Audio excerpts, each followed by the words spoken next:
Hey guys, what's going on? I'm back with a new video, and to be honest, I didn't really plan anything to say, so I didn't write a script or anything, but I just wanted to go through the track called Theodor, which I'm going to release on, or it's going to get released on Podvodo Records in some weeks, I hope.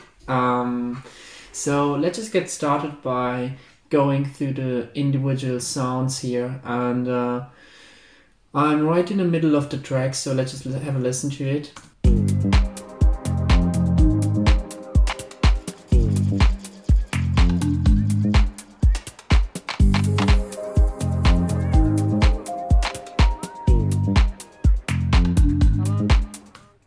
So I'm going to start by showing you the pads. It consists of one single chord, which is made up of 4 notes, G, G sharp, C and D sharp.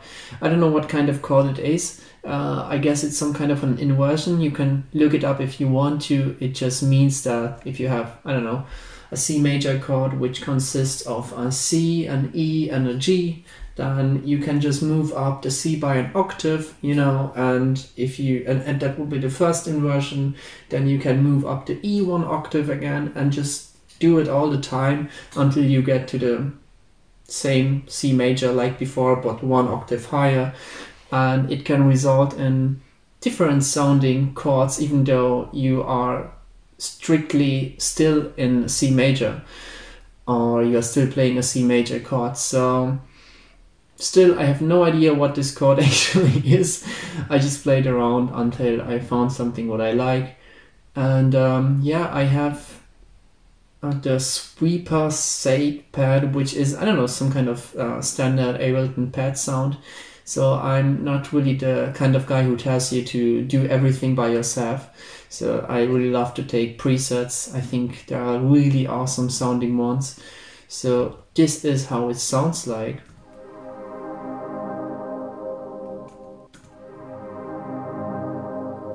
Yeah, there's a low cut because there is a little bit of a mud in the deep frequencies. So I like to cut it off so that it doesn't get rumbling when you turn on everything. So I'm going to move on to my spooky effect, which is a super sign. I don't know. Yeah, looks like a super sign.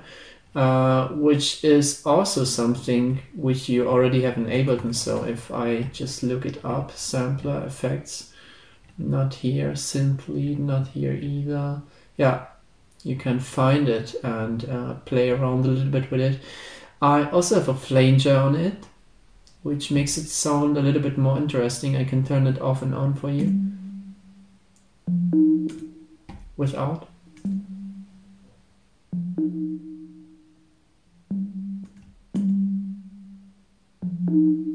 So it just gives a little bit of movement to the sound. And almost the same thing is going on here, just like with the pads. I have a low cut filter just to get rid of the sub frequencies, and also a high shell filter just to make it a little bit more quiet in the higher spectrum. So let me just show you the individual notes which I was playing, and let me tell you that I didn't really have a strong idea or theory when I was writing this track, so I could tell you that I was writing everything down, like, you know, the harmonic relationship between the melody and pad sounds, but I was really just playing around with my Ableton Push and try to came up with some nice melodies. So that's the way I created this melody. Yeah, so I'm going to turn both of them on so that you can hear them together.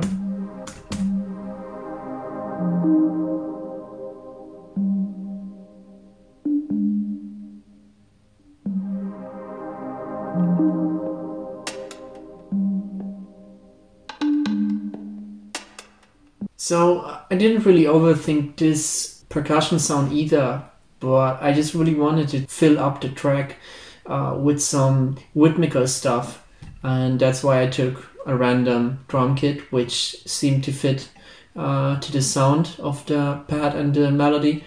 Added some basic delay, which is pretty short actually, just to make it a little bit more rhythmic, and also added a compressor with a sidechain turned on, and I get the audio from the kick, so it gets a little bit more quiet every time the kick plays, as you can see here.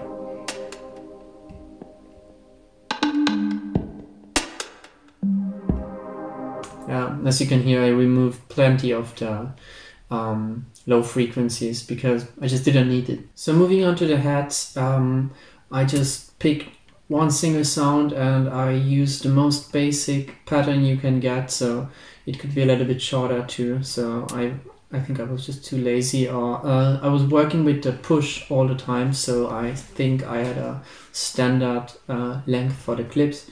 It's the yellow kit, which is a standard kit in Ableton as well, and I also have a delay on it from FabFilter Timeless.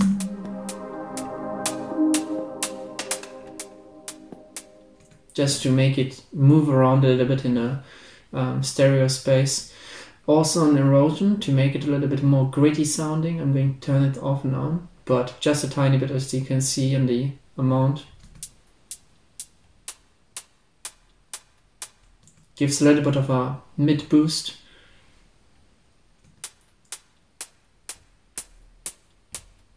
And it's just there to cut out the deep frequencies and also to make the really high stuff a little bit more quiet, so nothing too crazy. I think you can really hear it if you turn it off, that you need this shelf here.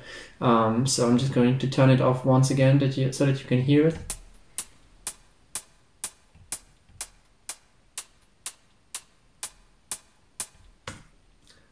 Yeah, so moving on to the breakbeat, to my drum loop, which I really like to use to glue together the individual sounds which I have. So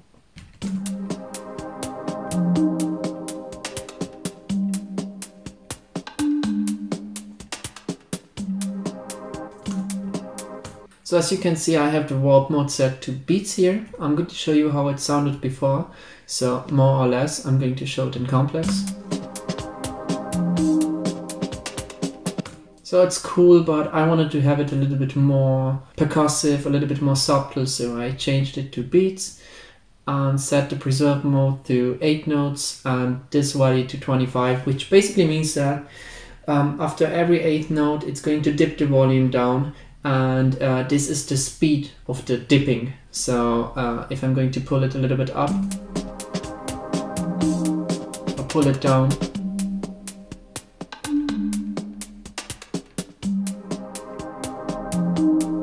so I think 25 is a good value here. And what I did with the audio here is nothing crazy. I just cut out the deep frequencies once again. So nothing else happened here actually. I have a utility here what I don't really use, so just for live purposes. So let's just move on to the additional rhythm stuff here.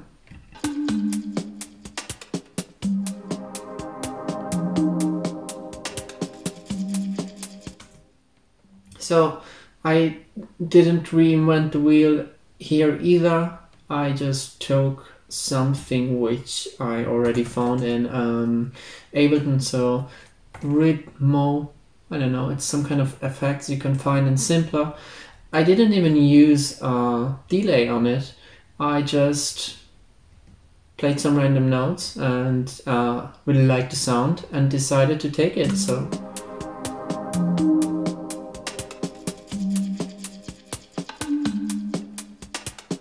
So what I did here with the compressor is just to catch some of the sharp transients by really pulling down the attack time. but nothing too interesting or too complicated. And before that I also applied some low cut. That's all I use here. So I want to move on to the bass line now.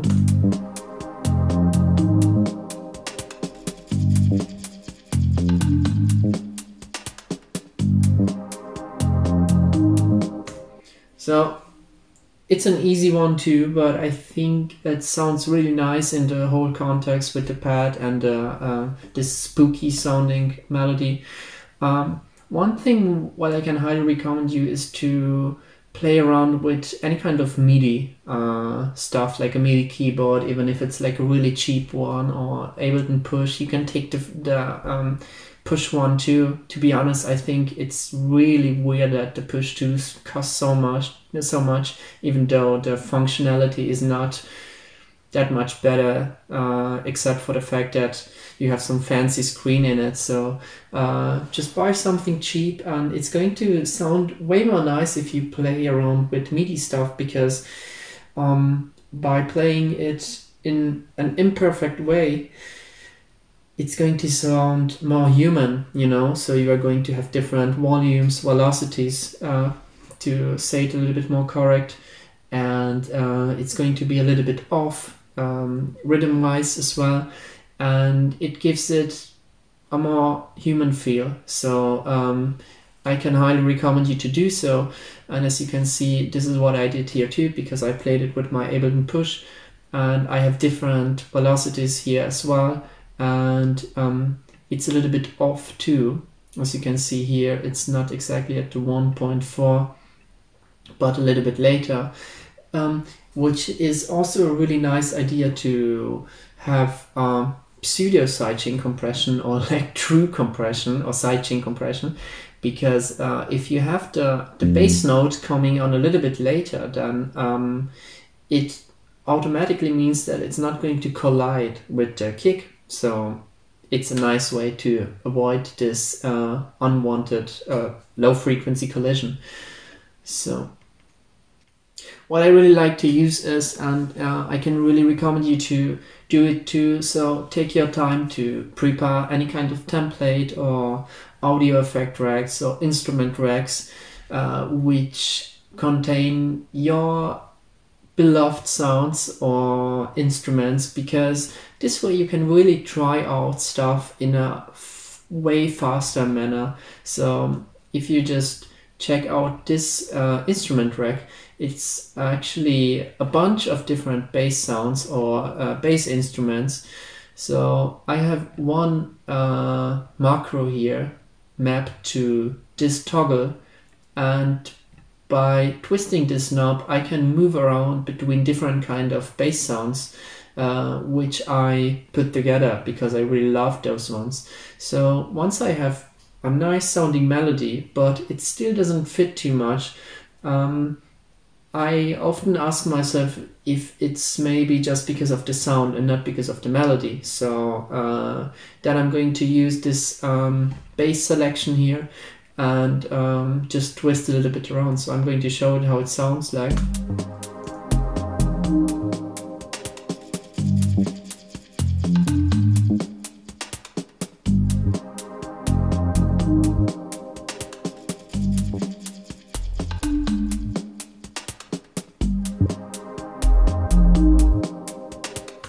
So I can't remember now where I was before.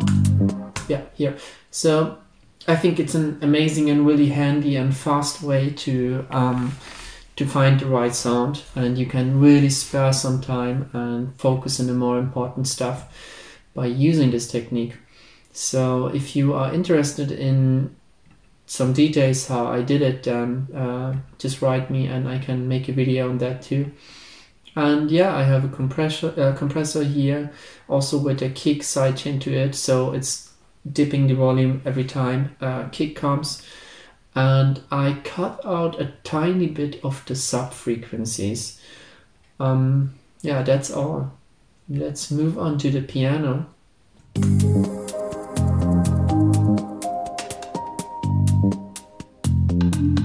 Same story like before.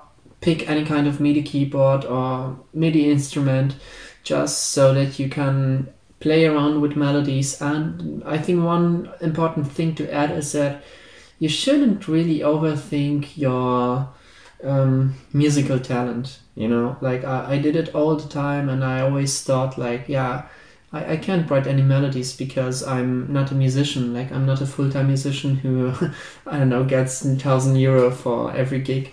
So it sounds weird, but I think many of you can relate to the way I think. So everyone has music inside their heads and hearts, and I don't try to be a poet now, but I really think that way.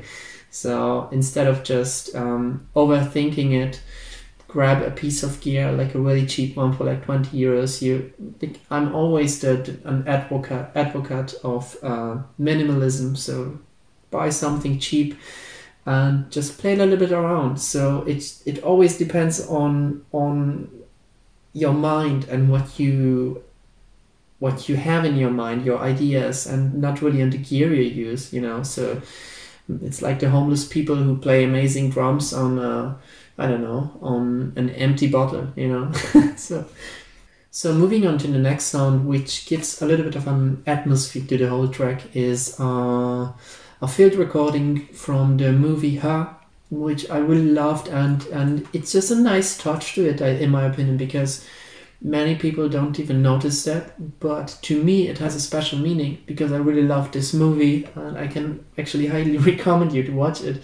It's a really, really nice movie, and whenever I listen to that, I just get a strong association to the emotional world I had at this moment because I was watching this movie, you know.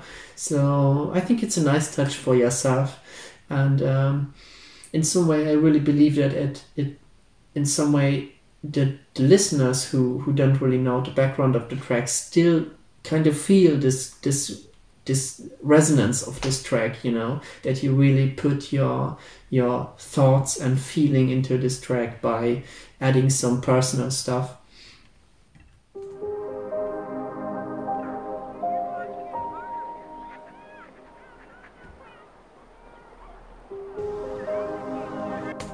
So as you can see, I heavily bandpassed it because I didn't want to have it all over the place. I just wanted to have it controlled in the high mid range, and added some saturation to make it a little bit more warm, and erosion to give a certain bite to it.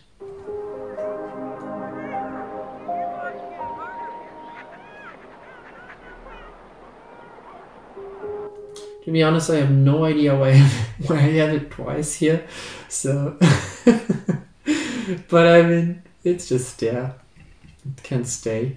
I already have it exported once, so I just have this project this way so that I can show it to you. So I almost forgot to show you the clap and the kick, which is pretty much the backbone of the track.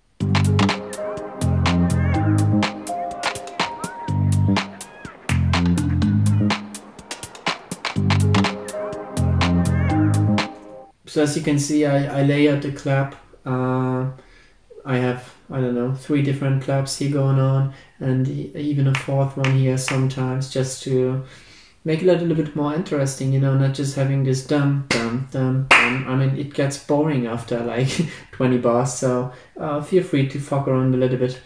I mean, it's art, so do whatever you want to, and don't be scared of trying out new things. I mean, what could happen? In the worst case, you fail, but it's just such a subjective word to say you fail. So don't worry about it, and just do whatever you like to, and whatever sounds right to you. So I'm going to turn on the kick here, which is a bouncy one.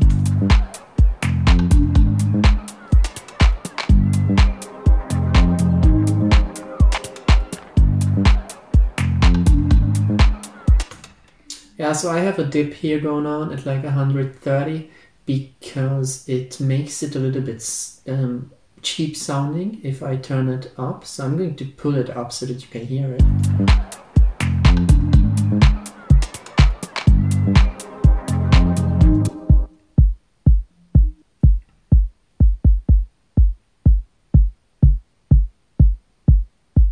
So, I mean, many of you could tell me like, yeah, you just pulled it all the way up. Of course it sounds like shit, but it sounds a little bit cheap if you have this frequency in it. So you can always have or try to take away some of the gain at around 150 or 130 and 250, because it makes it a little bit less boxy sounding. So just try it out, and it doesn't have to sound good. So maybe it sounds shit. So just have a listen, try it out.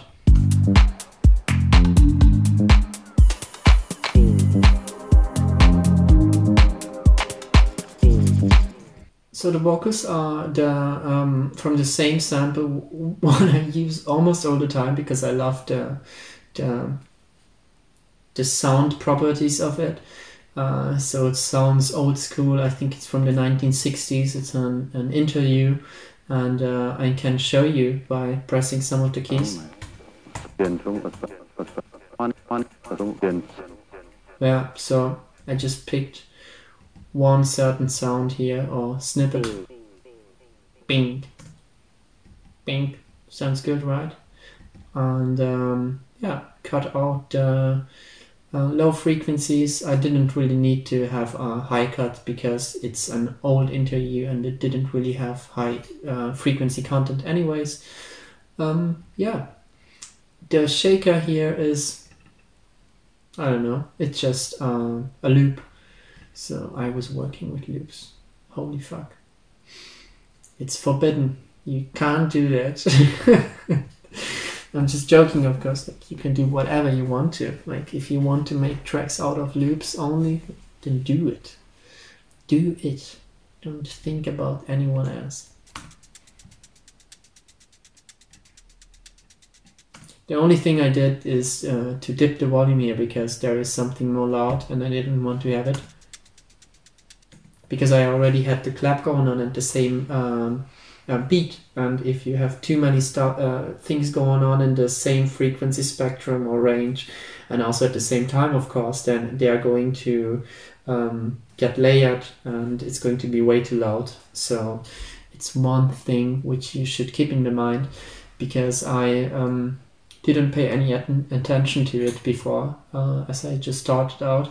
And it can really mess up your tracks, especially if you want to make it a little bit louder at the end. When you master it, you can apply a limiter or compression on your whole track, because it's going to get turned on whenever the peak comes. So that's one thing to keep in your mind, because I didn't really think about it when I was starting out, and it can really mess up your tracks when you want to get them loud, which you want to most of the times if you make electronic music and want to have it nice and bumpy and cool and bum bum bum in the club.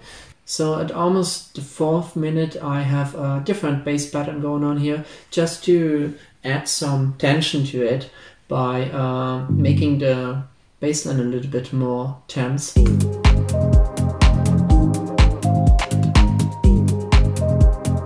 And I also did it with Ableton Push, so if you're interested of how I did it, then let me know and I can make a video about it. But it's basically by using the repeat button to make it a little bit more full and interesting in a rhythmical way. And that's all. So let's just move on to the break here, which may sound a little bit cheesy, but I mean, I just thought it sounds nice and really fits the whole mood. Are you happy with the new book? You know how I am. I mean, I feel like it's true to what I set out to do, so I'm happy about that. Yeah, well, you really are your own worst critic. I'm sure it's amazing. I remember that paper that you wrote in school about synaptic behavioral routines. That made me cry. Yeah, but everything makes you cry.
So a pretty long ass break, but I mean it just fits to the cheesiness of this track, and I mean cheesiness sounds so bad, but I mean it's like a emotional track, and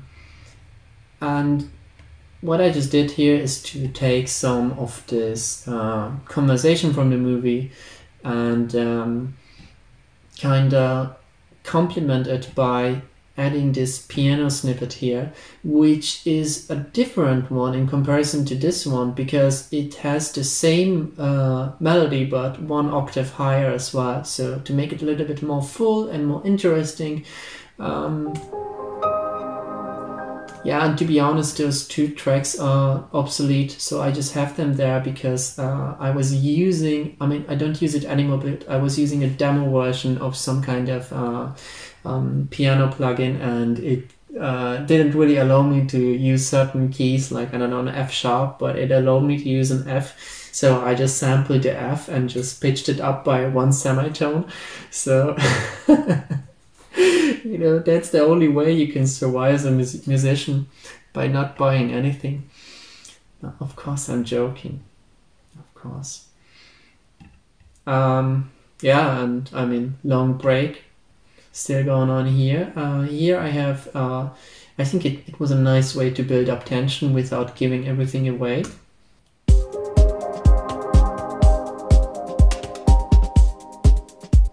Like, I'm going to be fair with you, I have no idea how I made the melody, so the same idea what I just told you before.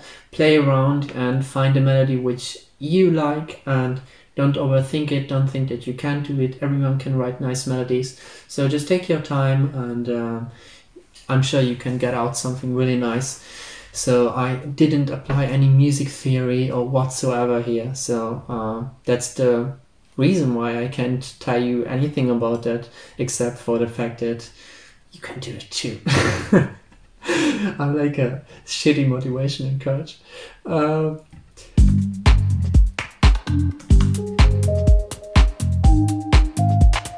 Yeah, and I just get back to the basic motive because the track is coming to its end. So that's everything. You can have listened to this track in some weeks, I guess, I hope, because it's still in the mastering process at the moment, and it's going to come out on Podvodo Records. I'm going to include a link in the description, and yeah, let me know how you like the video. If you have any questions or, I don't know, any critics, I would love to read it, and until then I wish you the best and produce some nice tracks, and hope to see you soon. Bye.